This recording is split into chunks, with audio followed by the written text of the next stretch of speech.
Another example of a drift. Again, love about these are these people that love God. So if you go to Haggai chapter 1, okay, I'm going to give you the quick version of the story. Haggai chapter 1, the Jews had returned to Jerusalem. They had been exiled years ago.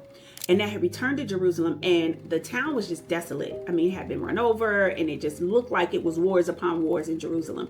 And so they were building back up the town. And because when they first got back into Jerusalem, they knew it was God. They knew they were locked in with God. They knew they were excited about this thing. And they immediately went and said, let's rebuild God's temple. Come on, Jews. Okay. They said, let's rebuild God's temple. Let's get to work and rebuild God's temple. But because this temple was so beautiful and so robust and it had all the bells and whistles, right? It became a lot of work. And guess what? One by one, they began to drift from that job and they went and built their own houses back up. They said, we're going to deal with that later. That's a beast there. Woo! Okay. I'm back hurting, arms hurting, tired, boss. Let me build my house. It's going to be a lot easier for me to just work on what I got going on. Ezra details it like this. Okay, I'm going to read it to you because it's way too good. The work started gloriously. When the builders laid the foundation of the temple of the Lord, the priests stood in their apparel with trumpets. I mean, they got a whole band and everything. Okay, the priests stood in their apparel with trumpets, and the Levites, the son of Asaph, with cymbals to praise the Lord according to the ordinance of David, king of Israel. And they sang responsively, praising and giving thanks to the Lord, for he is good, for his mercy endures forever towards Israel. Then all the people shouted with a great shout. And when they praised the Lord, because the foundation of the house of the Lord was laid. Come on, saints. Watch this. Despite the glorious beginning, after 2 years, the work stopped. Despite the glorious beginning, after 2 years, the work stopped. What glorious beginning have you had?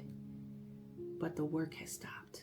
All of the excitement has gone away. It's no longer as just powerful and beautiful and just in love as you used to be. You've gone away from your first love, and the work has stopped.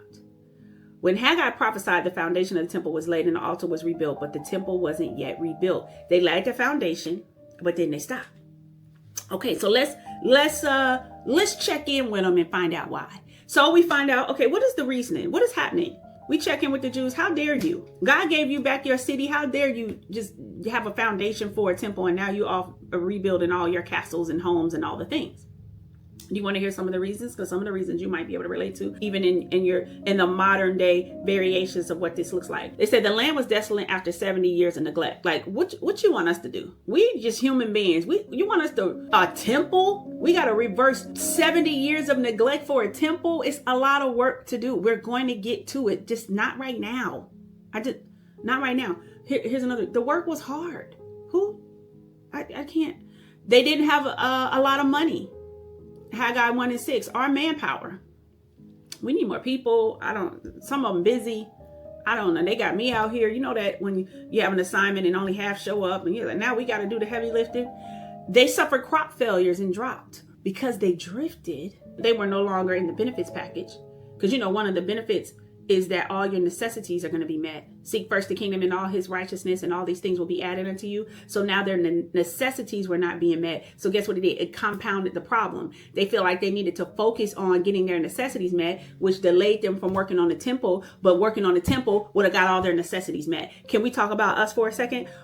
You're working on building your business, and you're like, Lord, I get up Sunday. I can't really do my devotion enough because my mind is so focused on seeing what's going on with the crop failure, seeing what's going on with the consistency in my sales, seeing what's going on with this job search. I can't check in with you like I used to. But really, the solution for the job search and the crop failure and the sales problem in your business and all of the things is to go fix your temple. But that doesn't seem like this is the reason why God's math is not up to how the formula works. The formula works like this. You seek first the kingdom and all his righteousness, and all of these things will be added. Hostile enemies resisted the work. Why? Because you no longer were under the same protection plan because you stopped building this temple. And they remembered easier times in Babylon. It always seems like you had it better somewhere else when it gets hard.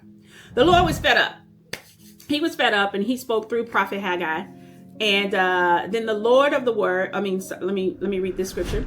Then the word of the Lord came by Haggai the prophet, saying, is it time for yourselves to dwell in your panel houses and this temple to lie in ruins? Like, are you kidding me? You trying to, okay, modern day, you focus more on your hardwood floors, granite countertop, and you ain't prayed and read your word in weeks. How dare you let your temple lie in ruins while you build the house that you want me to bless you with? It makes no sense, you and me, okay? Just in case y'all don't feel like I'm not talking to myself. Here's my favorite verse, verse 7. Thus said the Lord of hosts, consider your ways.